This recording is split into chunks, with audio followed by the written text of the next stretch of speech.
sekalian yang dikasihi Tuhan Yesus Kristus, selamat tahun baru. Kita berharap bahwa semangat baru dalam menapaki tahun 2022 ini bersama-sama dengan kita. Kasih sayang, damai sejahtera dari Allah Bapa kita, dari Tuhan kita Yesus Kristus, serta tuntunan Roh Kudus bersama-sama dengan kita sepanjang tahun ini. Kiranya semangat kita untuk belajar firman Allah melalui sekolah minggu akan terus berkembang dan bertumbuh. Tema tahun 2022 ini berkenaan dengan kualitas murid Kristus. Kita akan belajar dari triwulan pertama, kedua, ketiga, dan keempat.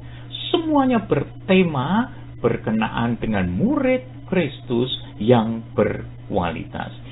Saudara sekalian, kiranya kita semuanya dapat mengikuti dengan sebaik-baiknya dan semakin meningkatkan perjalanan hidup kita di dalam mengikut Tuhan Yesus Kristus sebagai murid-muridnya.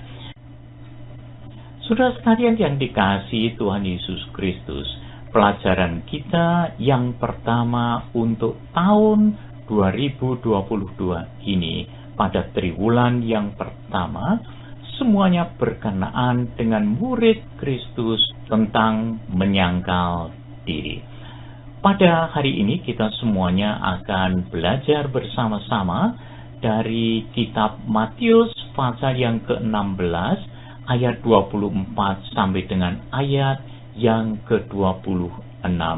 Sebenarnya perikop yang perlu kita pelajari bersama itu dari ayat 21 sampai dengan ayat yang ke-28.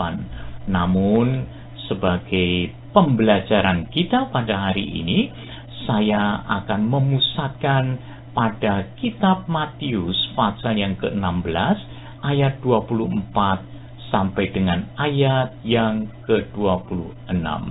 Mari kita baca bersama-sama ayat-ayat ini dari Alkitab kita masing-masing.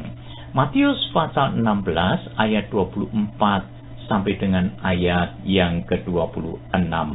Lalu Yesus berkata kepada murid-muridnya, "Setiap orang yang mau mengikut aku, ia harus menyangkal dirinya, memikul salibnya, dan mengikut aku. Karena barang siapa yang mau menyelamatkan nyawanya, ia akan kehilangan nyawanya. Tetapi barang siapa kehilangan nyawanya karena aku, ia akan memperolehnya. Apa gunanya seorang memperoleh seluruh dunia, tetapi kehilangan nyawanya?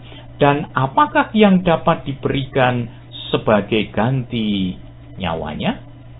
Sebelum kita akan masuk dalam pembelajaran kita, mari kita menyerahkan seluruhnya kepada Tuhan di dalam doa. Mari kita berdoa. Tuhan Yesus yang mengasihi kami bersyukur kepada Tuhan untuk hari ini. Tuhan menganugerahi kami dengan hari yang baru. Tuhan anugerahi kami supaya kami bisa memahami bagian-bagian dari sabda-Mu. Kami bersyukur karena Roh Tuhan senantiasa menuntun kami dan membimbing kami. Kami persembahkan seluruh pembelajaran kami ke dalam tangan kasih sayang-Mu bagi kemuliaan nama-Mu. Terima kasih Tuhan Yesus. Nama Tuhan diagungkan di tengah-tengah kami. Amin. Saudara sekalian yang dikasihi Tuhan Yesus Kristus, pokok penting yang akan menjadi tema kita sepanjang triwulan ini adalah penyangkalan diri. Tuhan Yesus bersabda, "Setiap orang yang mau mengikut aku, ia harus menyangkal dirinya, memikul salibnya, dan mengikut aku." Saudara sekalian, kita tahu bahwa pengagum itu berusaha mengikuti teladan yang dikaguminya. Jadi, di dalam kehidupan kita sehari-hari, kita tahu kalau seseorang mengagumi seorang pahlawan, biasanya dia akan berusaha untuk hidup seperti orang yang dikagumi tersebut, yaitu pahlawan idaman hatinya.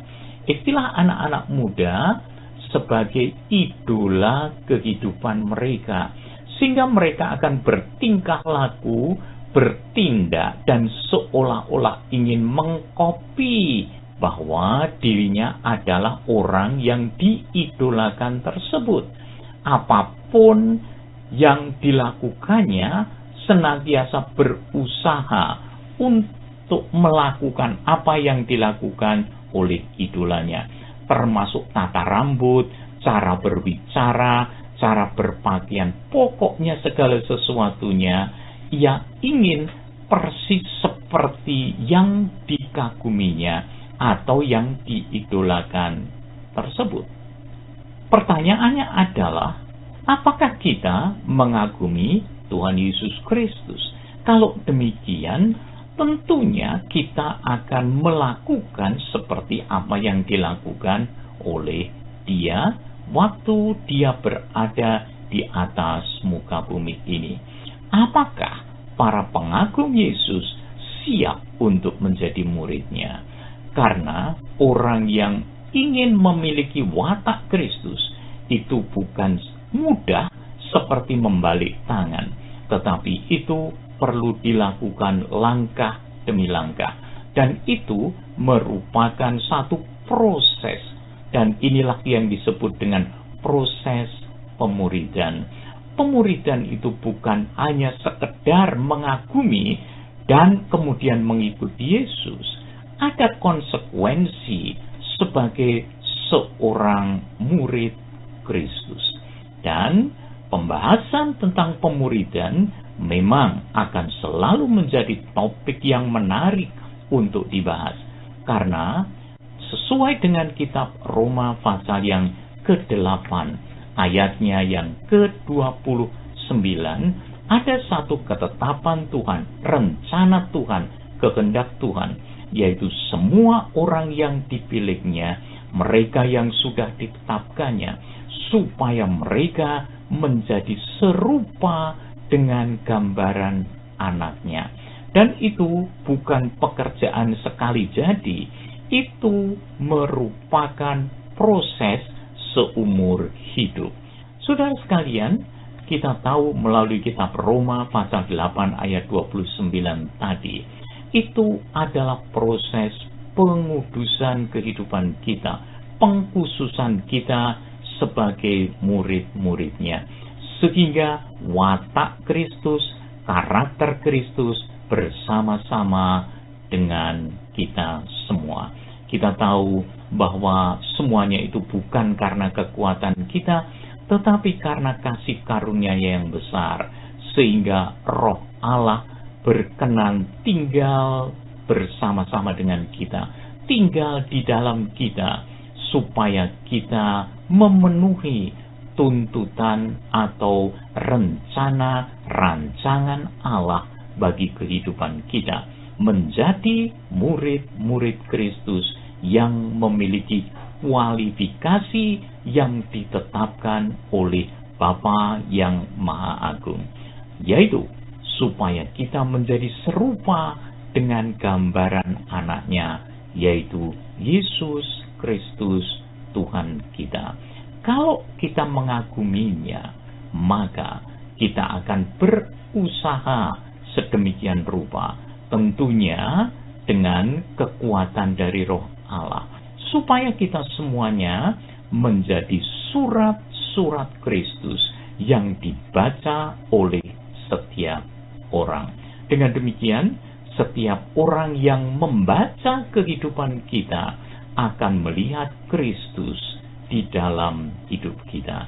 Dalam hal ini, kita perlu yang disebut dengan menyangkal diri, sesuai yang disampaikan oleh firman Allah tadi, yaitu setiap orang yang mau mengikut aku, menjadi pengikutnya, menjadi muridnya, ia harus menyangkal dirinya.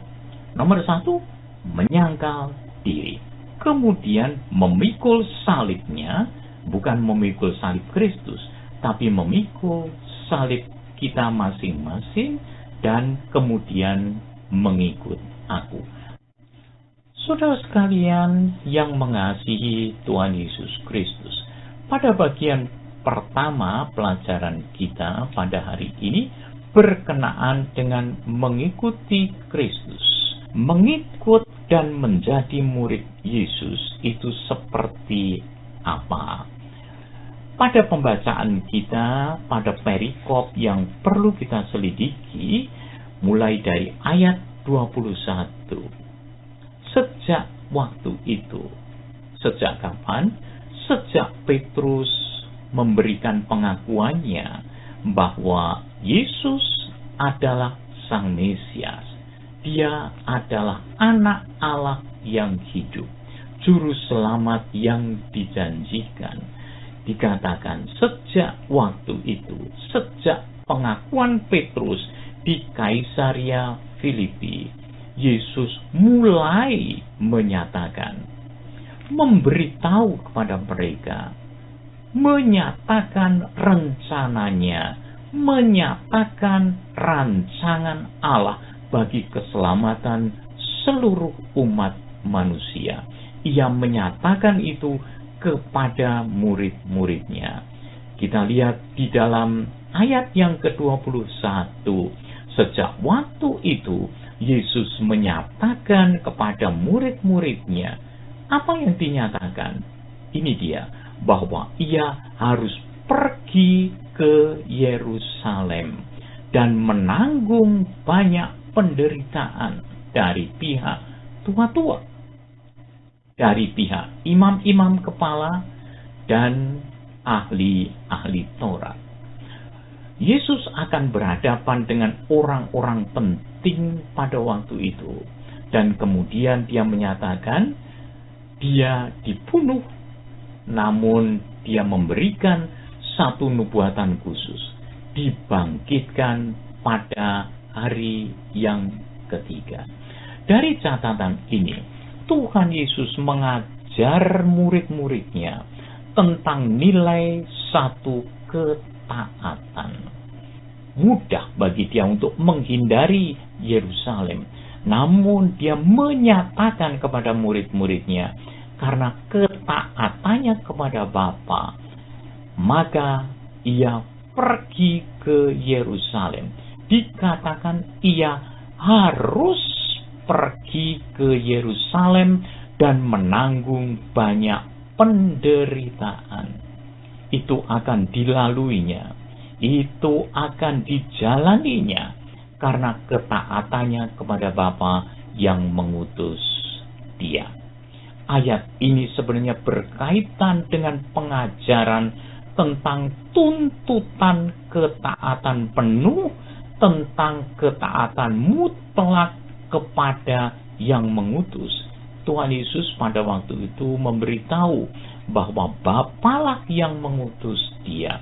Dia datang untuk menjadi juru selamat umat manusia dengan cara yang ditetapkan oleh Tuhan Allah sendiri, yaitu Bapanya. Memang kita perlu sadari ayat ini berkaitan dengan pembelajaran tentang satu tuntutan yang tidak mudah, yaitu ketaatan yang mutlak kepada kehendak yang mengutus, yaitu dalam hal ini adalah Bapa yang Maha Tinggi. Saudara sekalian yang dikasihi Tuhan Yesus Kristus, menjadi pengikut Kristus sebagai muridnya, hal yang samalah yang dituntut dari kita, yaitu ketaatan penuh, penyerahan mutlak kepada kehendak Tuhan sendiri. Dan hal ini merupakan satu tantangan tersendiri bagi semua murid Kristus. Menjadi murid Yesus memiliki risiko yang perlu ditanggungnya. Kalau Tuhan Yesus Kristus mengatakan harus pergi ke Yerusalem, menanggung banyak penderitaan demi keselamatan umat manusia. Saudara sekalian, ayat ini berkaitan dengan pengajaran tentang tuntutan ketaatan yang penuh, penyerahan diri secara mutlak kepada kehendak yang mengutus. Di dalam hal Tuhan Yesus Kristus adalah Bapanya, karena tugasnya jelas sekali bahwa Dia mati untuk keselamatan seluruh umat manusia. Itu sebabnya Dia mulai menyatakan kepada murid-muridnya, supaya murid-muridnya belajar bagaimana hidup sebagai murid-muridnya, sebagai murid-murid yang taat kepada gurunya. Ia memberi contoh, memberi teladan tentang dirinya sendiri kepada mereka. Ia memberitahu, ia menyatakan bahwa ia harus pergi ke Yerusalem, menanggung banyak penderitaan, lalu dibunuh. Saudara sekalian, ini adalah ketaatan penuh, penyerahan diri secara mutlak kepada Bapa yang mengutusnya. Murid-muridnya belajar dari sana apa arti mengikut Kristus. Mengikut dan menjadi murid Yesus itu lebih dari sekedar menelaah dan menerapkan sifat pribadi sang guru. Lebih dari itu, ia harus hidup di dalam ketaatan penuh kepadanya. Kalau kita adalah murid-murid Kristus dan Kristus mengutus kita, memberi perintah kepada kita, maka kita harus belajar taat kepadanya. Untuk bisa taat kepada perintah Kristus, kepada rancangan Kristus, maka memerlukan penyerahan diri secara mutlak ke dalam tangannya.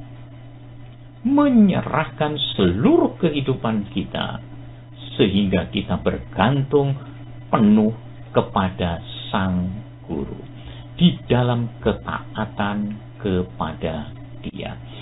Sehingga karakter Tuhan Yesus, yaitu ketaatannya kepada Bapa yang Maha Agung, tercermin dalam kehidupan kita sehari-hari para muridnya. Saudara sekalian yang dikasihi Tuhan Yesus Kristus, ini perlu disadari oleh kita sekalian sebagai orang yang mau mengikuti Kristus dan menjadi murid Tuhan Yesus Kristus. Menjadi murid Kristus bukan hanya sekadar mengetahui, bukan hanya sekadar untuk menerapkan sifat pribadi Kristus di dalam hidup kita, namun sifat utama dari murid Kristus adalah ketaatan kepadanya. Kita tahu, kita tidak akan mungkin bisa menyamai Dia di dalam segala perkara. Namun, Bapa yang Maha Agung menghendaki supaya setiap orang yang menjadi muridnya, yang menjadi miliknya, menjadi serupa dengan Dia. Dalam hal ini tentunya wataknya dan karakternya. Untuk itu diperlukan ketaatan yang penuh, diperlukan penyerahan diri secara total kepadanya. Karakter Tuhan Yesus Kristus, yaitu ketaatannya kepada Bapa, kiranya menjadi bagian di dalam hidup setiap muridnya, di dalam hidup kita dari hari ke hari, sampai Tuhan memanggil kita kembali kepadanya. Yang berikutnya, tentang paradigma murid dan pengikut Yesus. Saudara sekalian yang dikasihi Tuhan Yesus Kristus, pandangan orang pada umumnya menyatakan bahwa tugas seorang murid adalah belajar dari guru. Memang itu penting dan ada benarnya juga untuk kita sekalian. Namun, ada lebihnya dari murid Yesus. Bagi murid Yesus, bukan hanya belajar dan menyerap ajarannya saja, melainkan menaati juga segala perintah yang diberikan kepada kita murid-muridnya. Dan semuanya itu dilakukan, diwujudkan di dalam sikap dan tingkah laku kita setiap hari. Kita sudah diperbaharui, kita sudah dilahirkan kembali karena karya Tuhan Yesus Kristus. Maka pelajaran ini memberitahu kita kehidupan seorang yang sudah hidup di dalam Kristus adalah hidup dalam ketaatan kepada perintahnya. Dan salah satu perintahnya adalah kasihilah sesama manusia seperti dirimu sendiri. Dan kemudian hendaklah kamu saling mengasihi seperti aku telah mengasihi kamu. Luar biasa saudara sekalian, semuanya ini bisa dilakukan hanya karena karakter Kristus ada di dalam diri kita. Tanpa karakter Kristus, semuanya itu tidak akan mungkin kita lakukan. Semuanya itu mustahil bagi kita. Tetapi yang mustahil bagi kita itu menjadi mungkin karena Roh Allah berkenan menuntun kita. Pertanyaannya, apakah kita mau atau tidak? Kuncinya adalah ketaatan menjalankan segala perintahnya di dalam sikap dan tingkah laku kita setiap hari.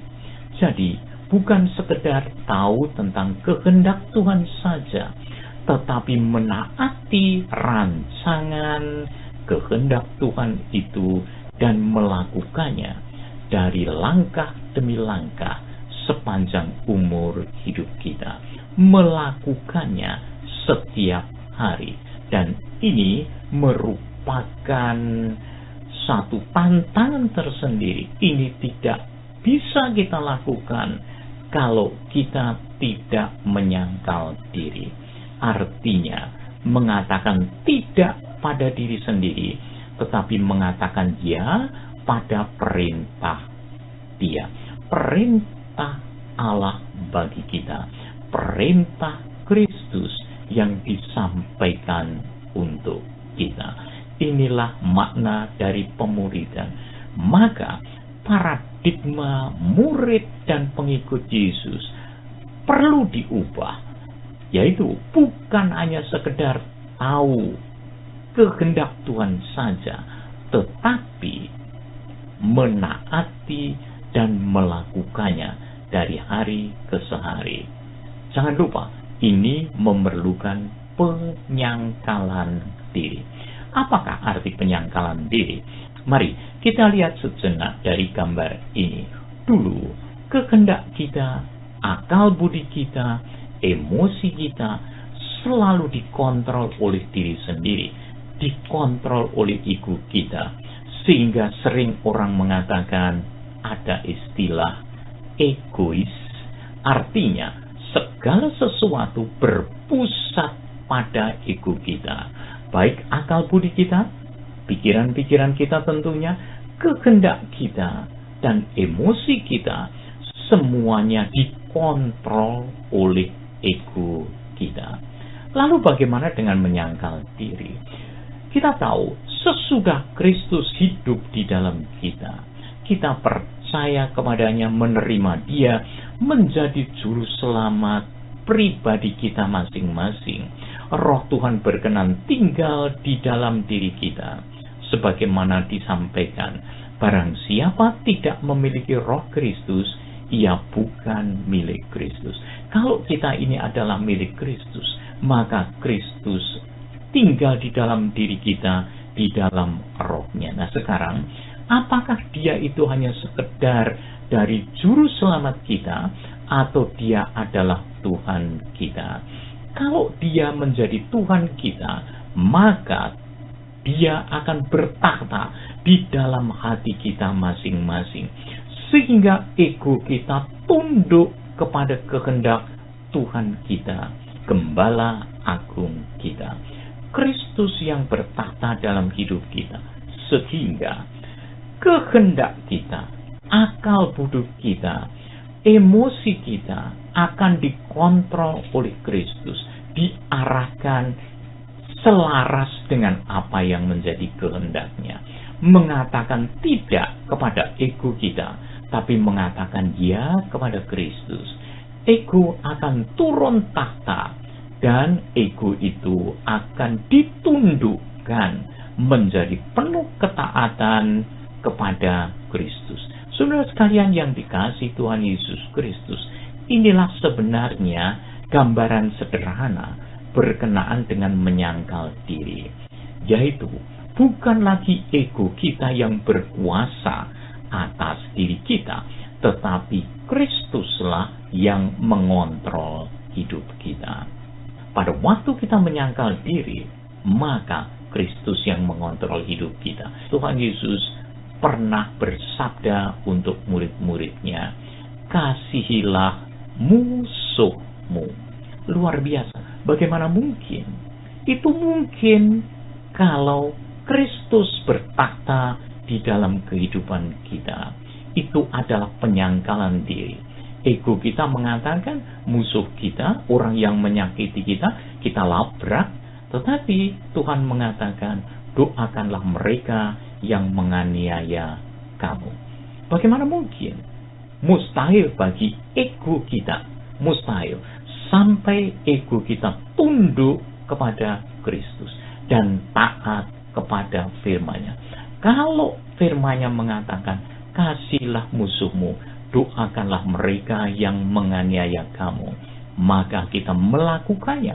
Bukan hanya kita tahu, namun kita lakukan dalam kehidupan kita sehari-hari. Inilah makna dari menyangkal diri. Paradigma kita perlu diubah.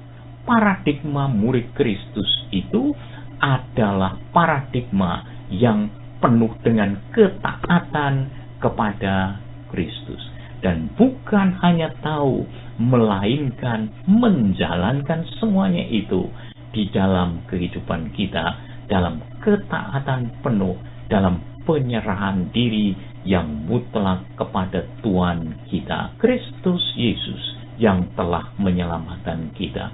Dialah yang memiliki kita, dialah yang menjanjikan masa depan kita yang penuh dengan damai dan sukacita.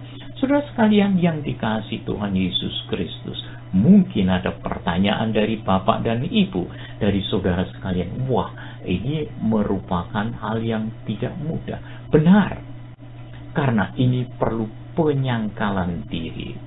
Menyangkal diri itu bukan hal yang sepele, itu bukan hal yang mudah, tetapi itu perlu pengorbanan, seperti Kristus telah mengorbankan dirinya untuk keselamatan umat manusia, karena kasih-Nya yang begitu besar kepada umat manusia.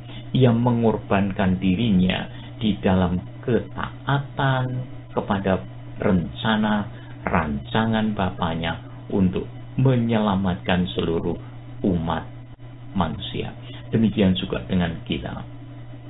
Penyangkalan diri perlu pengorbanan. Pengorbanan yang tidak mudah adalah menyerahkan ego kita dikontrol oleh firman Allah. Ego kita dikontrol oleh Kristus penebus kita, sehingga ego kita menjadi redup dan Kristus yang memerintah dalam hidup kita. Seluruh kehidupan kita memancarkan kehadiran Kristus. Di sanalah buah roh akan muncul, sehingga setiap orang yang melihat hidup kita semuanya. Mereka melihat karakter Kristus dalam hidup kita dan melihat Kristus hidup di dalam kita. Itulah makna menyangkal diri. Kesimpulannya, saudara sekalian, menjadi murid Yesus bukan sekedar mengikut dan belajar dari ajarannya. Menjadi murid Yesus harus disertai dengan perubahan paradigma yang tadinya egois, sekarang menyangkal diri, sekarang menundukkan egonya di bawah kaki Kristus.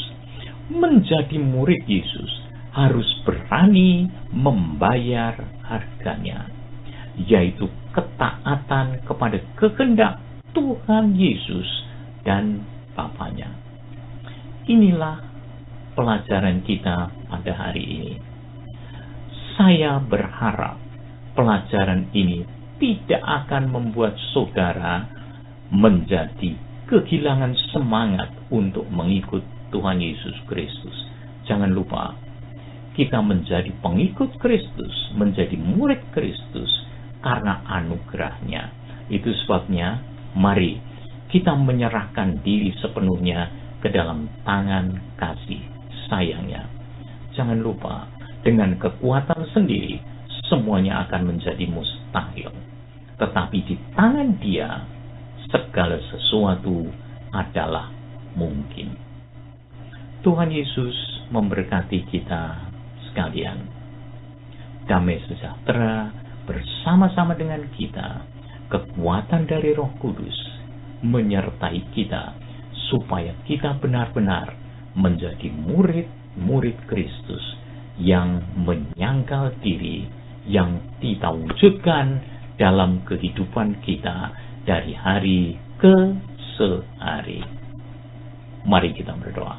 Terima kasih Tuhan Yesus untuk pelajaran pada hari ini. Kami mengaku di hadapan hadirat Tuhan bahwa kami sangat lemah di dalam hal ini.